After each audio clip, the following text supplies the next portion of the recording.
Benvenuti a Caneva. Caneva fa parte della strada dei vini e dei sapori del Friuli Venezia Giulia.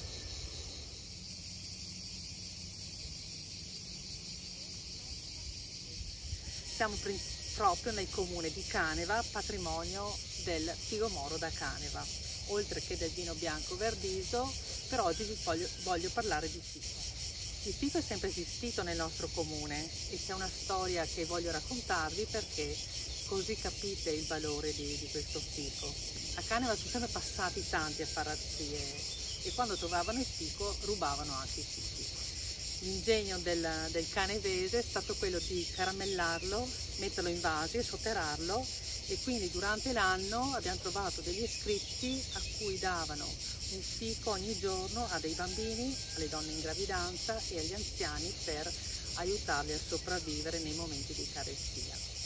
A fine agosto facciamo la festa del figo moro da Caneva, dove portiamo la gente a raccogliere direttamente dall'albero il fico e a mangiarlo, oltre che poi partecipare alla festa che non è una sagra, è proprio una festa in onore di questo albero, di questo territorio che noi tuteliamo. Infatti vedete che è tutto bello verde, non usiamo nitrati né sulle coltivazioni di fico né sulle coltivazioni della vigna. E il fico è un albero che è veramente biologico perché non ha bisogno di acqua, non ha bisogno di trattamenti e non ha bisogno di concimazione. Più soffre, più il fico viene dolce e saporito.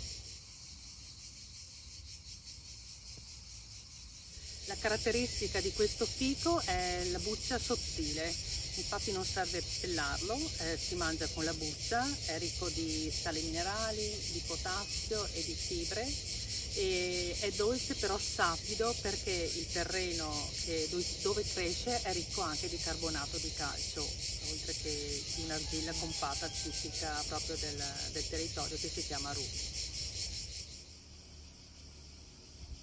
Oltre al figo moro produciamo anche vino, è il nostro lavoro principale. Produciamo Refosco, Merlot, Cabernet, Manzoni, Malvasia, però un vino che ormai è scomparso in Friuli Venezia Giulia è il Verdiso.